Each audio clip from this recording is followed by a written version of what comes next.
नमस्कार दोस्तों, स्वागत है आपके अपने चैनल सेलिब्रेटिंग विजडम पर। आज हम ओशो की उस अद्भुत पुस्तक की यात्रा पर चलने वाले हैं जिसका नाम है एक एक कदम। ये कोई साधारण किताब नहीं है। ये एक ऐसी आंतरिक यात्रा है जहां हर पन्ना आपको एक नए कदम की ओर ले जाता है, भीतर की ओर, शांति की ओर, स्वतंत्रता की ओर। ओशो कहते हैं, जिंदगी बदलती है लेकिन एक एक कदम से। इस वीडियो में हम इस किताब के हर महत्वपूर्ण डिस्कोर्स का सार लेंगे और फिर उसे आज के जीवन में लागू करने लायक एक सरल, वास्तविक समझ में बदलेंगे। वीडियो को अंत तक जरूर सुनिए, क्योंकि ओशो के ये कदम आपकी पूरी सोच को बदल सकते हैं। पहला कदम, जागने की कला। ओशो अपनी शुरुआत यहीं से करते हैं कि इंसान की सबसे बड़ी समस्या यह है कि वो जगा ही नहीं है। हम जीते हैं पर आधे सोए हुए, हम चलते हैं पर बेहोश होकर, हम बोलते हैं पर भीतर कुछ और चल रहा होता है। ओशो कहते हैं, पहला कदम है देखना कि तुम सो रहे हो। ओशो हमें यहां ये समझाते हैं कि जब तक इंसान अपनी बेहोशी नहीं देखता, परिवर्तन असंभव है। जागना मतलब अवेयरनेस, चलते हुए, खाते हुए, बात करते हुए अपने ही विचारों और भावनाओं को देखना। एक छोटी सी प्रैक्टिस, आज से हर घंटे एक बार 10 सेकंड के लिए बस रुक जाइए और अपने मन को देखिए। आप समझ जाएंगे कि पहले कितना सोए हुए थे। दूसरा कदम, मन को समझना, मन से लड़ना नहीं। ओशो कहते हैं, मन को बदलने की कोशिश मत करो, समझो और मन खुद बदल जाएगा। हमारी आदत है मन को रोकना, विचारों को दबाना, गुस्सा मिटाना, डर भगाना, लेकिन यह सब उल्टा असर करता है।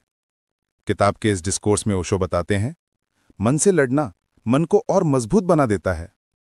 अगर इसे सरल भाषा में कहें तो विचारों को रोकने की कोशिश विचारों को और शक्तिशाली करती है। सही तरीका यह है विचारों को देखना। आप एक छोटा कदम ये उठा सकते हैं, जब भी कोई विचार आए उसे अतिथि समझकर स्वागत करो, वो खुद चला जाएगा। तीसरा कदम, स्वीकार्यता। ओशो कहते हैं, जिसे तुम नकारते हो वही तुम्हें बांधता है, जिसे स्वीकार कर लेते हो वो तुम्हें मुक्त कर देता है। हम अपने दुख से लड़ते हैं, गुस्से से लड़ते हैं, कमजोरियों से लड़ते हैं, पर जो विरोध है उसी में संघर्ष है। ओशो हमें यहां ये समझाते हैं कि स्वीकारना मतलब सरेंडर नहीं, बल्कि रियलिटी को देखने की हिम्मत।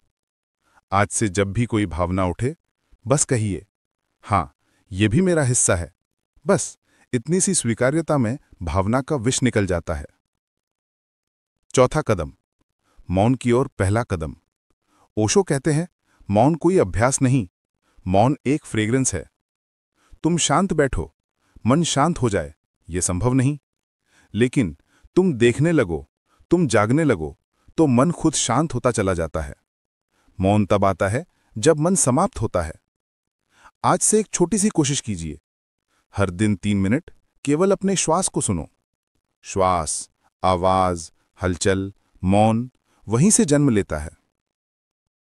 पांचवा कदम, प्रेम की ओर यात्रा। ओशो प्रेम को भाव नहीं बल्कि चेतना की अवस्था मानते हैं। वे कहते हैं, प्रेम तुम्हें खोलता है, डर तुम्हें बंद करता है। हम प्रेम में डरते हैं, खो जाने का डर, अस्वीकृति का डर, अकेले पड़ जाने का डर। अगर इसे सरल भाषा में कहें तो जहां भय है वहां प्रेम नहीं हो सकता। प्रेम सिर्फ वहीं होता है जहां तुम अपना अहंकार छोड़ देते हो। आज से एक छोटी सी कोशिश कीजिए, किसी पर अधिकार मत जताओ, प्रेम में स्वच्छंदता दो, यहीं से प्रेम खिलता है। छठा कदम, स्वीकृति और छोड़ने की कला। ओशो कहते हैं, जो पकड़ते हो वो दुख देता है, जो छोड़ते हो वो फूल बन जाता है। हम जीवन को पकड़ना चाहते हैं, रिश्ते, लोग, आदतें, इच्छाएं, लेकिन पकड़ने में तनाव है। छोड़ दो का अर्थ भागना नहीं, बल्कि ये जानना कि सब कुछ बदल रहा है, अस्तित्व का नियम है।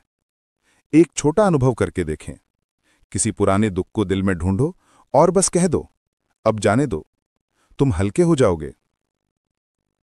सातवां कदम, शरीर, श्वास और ऊर्जा। इस डिस्कोर्स में ओशो बताते हैं कि शरीर और मन एक दूसरे से अलग नहीं है। यदि शरीर तनाव में है, मन शांत नहीं हो सकता। अगर इसे सरल भाषा में कहें तो शरीर को रिलैक्स करना ध्यान के लिए पहला द्वार है। एक सरल अभ्यास ये है कि हर रात सोने से पहले 5 गहरी सांसें लो। शरीर ढीला करो, मन खुद शांत होने लगेगा। 8वां कदम, संगति तुम्हारी दिशा तय करती है। ओशो कहते हैं, तुम उसी दिशा में बहते हो जिस दिशा में तुम्हारी संगति बहती है। यदि संगति नकारात्मक हो तो तुम भी वैसे ही बन जाते हो। संगति सिर्फ लोग नहीं, विचार, बातें, डिजिटल सामग्री सब तुम्हें शेप करते हैं। आप एक छोटा कदम ये उठा सकते हैं, अपना डिजिटल आहार साफ करो। ओशो कहते थे, जिसे पढ़ो, जिसे सुनो, जिसे देखो, वो तुम्हारे भीतर उतरता है। 9वां कदम, ध्यान का पहला स्वाद। ओशो कहते हैं, ध्यान मन की मृत्यु है और आत्मा का जन्म। समझने वाली बात यह है, ध्यान का पहला अनुभव जब तुम्हें लगता है कि विचार आ रहे हैं लेकिन तुम उनसे प्रभावित नहीं हो रहे। एक छोटा अनुभव करके देखें। हर दिन 5 मिनट सिर्फ विचारों को चलते देखो, बीच में मत बोलो। ये ध्यान का प्रथम द्वार है। 10वां कदम, अहंकार की पकड़ ढीली करना। अहंकार ही सारी समस्या की जड़ है। ओशो कहते हैं, अहंकार एक परछाई है, उसे पकड़ लोगे तो दुख पाओगे। ओशो हमें यहां ये समझाते हैं कि अहंकार तुम्हारे नाम में नहीं है, काम में नहीं है, शरीर में नहीं है। अहंकार है मैं श्रेष्ठ हूं की भावना।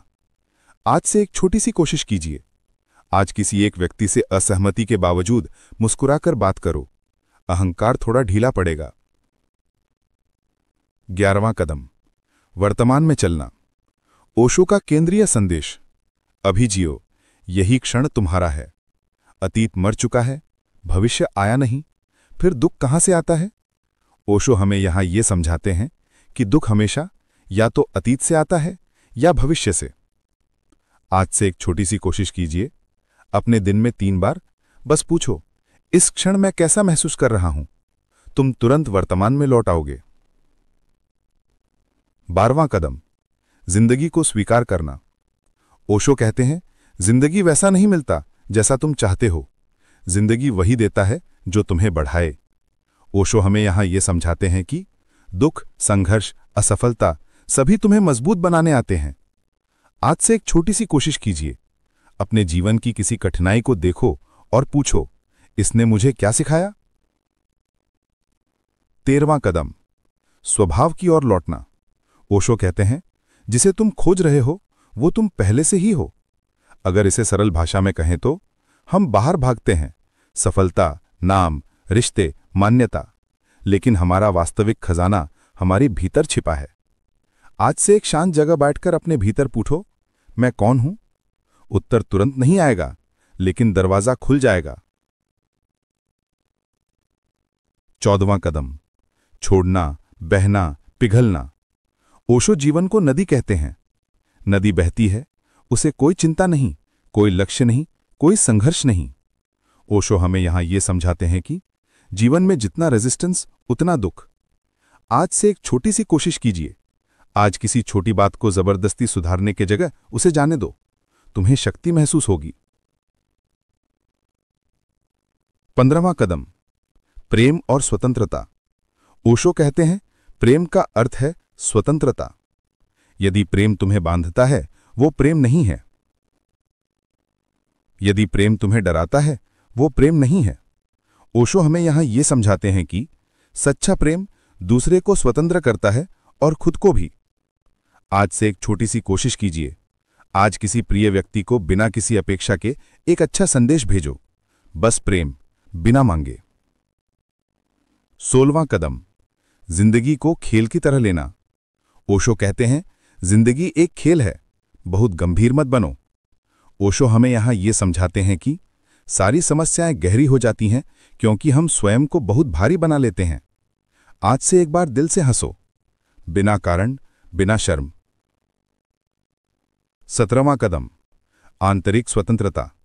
इस डिस्कोर्स में ओशो बताते हैं, स्वतंत्रता बाहर नहीं मिलती, भीतर पाई जाती है। ओशो हमें यहां यह समझाते हैं कि जब विचारों की पकड़ ढीली पड़े, जुनून शांत हो जाए, डर गायब हो जाए, तभी स्वतंत्रता आती है। आज से एक छोटी सी कोशिश कीजिए। अपने जीवन में एक ऐसी चीज चुनो जिससे तुम डरते हो और आज पहला छोटा कदम उठाओ। 18वां कदम, मौन में उतरना। ओशो कहते हैं, जब मन रुक जाता है, मौन बोलने लगता है। ओशो हमें यहां ये समझाते हैं कि मौन बाहर नहीं है, मौन भीतर है। मन हटे तो मौन प्रकट होता है। आज से 2 मिनट के लिए बस बैठो, कुछ मत करो, मौन खुद आएगा। 19वां कदम, ध्यान तुम्हारा असली घर। ओशो का सार संदेश, ध्यान तुम्हारी असली नकृति है। ओशो हमें यहां ये समझाते हैं कि ध्यान तकनीक नहीं है, ध्यान स्थिति नहीं है, ध्यान होने की अवस्था है। आज से सिर्फ 3 मिनट आंखें बंद कर अपने भीतर गिरो, धीरे धीरे धीरे, यही ध्यान है। अंतिम कदम, समर्पण, जिंदगी को होने देना। ओशो कहते हैं, अंतिम कदम है समर्पण। जिंदगी को वैसे ही स्वीकार कर लेना जैसा वो है। अगर इसे सरल भाषा में कहें तो समर्पण का अर्थ हार नहीं, बल्कि वर्तमान को अपनाना है। समर्पण में रोशनी है, शांति है, मुक्ति है। आज से एक छोटी सी कोशिश कीजिए। आज खुद से कहो, जो है वो सुंदर है, जो होगा वो भी सुंदर होगा। जीवन एक एक कदम से बदलता है। दोस्तों, ओशो की ये किताब किसी तकनीक की किताब नहीं, किसी नियमों की किताब नहीं, किसी धर्म की किताब नहीं। ये जीवन का दर्पण है। उन्होंने हमें सिखाया, जागो, देखो, स्वीकारो, प्रेम करो, मौन में उतरो, ध्यान बनो, जीवन को होने दो। हर अध्याय एक कदम, हर कदम तुम्हारी ओर एक यात्रा। यदि इस स्क्रिप्ट ने आपके मन में थोड़ी सी भी रोशनी जलाई हो, तो इसे दूसरों तक पहुंचाएं। लाइक करें, शेयर करें और सब्सक्राइब करें सेलिब्रेटिंग विजडम चैनल को। हम और भी ऐसी जीवन परिवर्तनकारी स्क्रिप्ट्स लाएंगे। धन्यवाद।